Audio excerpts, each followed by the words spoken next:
Hello everyone! Ngayon, gagawa tayo ng DIY Santa Claus na galing sa sweater.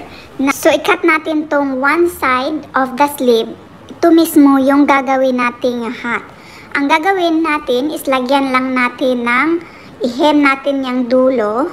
Tapos lalagyan natin ng decoration white ribbon sa likod. So, nilagyan ko ng beads iyong sa gitna. So, tingnan nyo lang po itong ginagawa ko mga ka-DIY.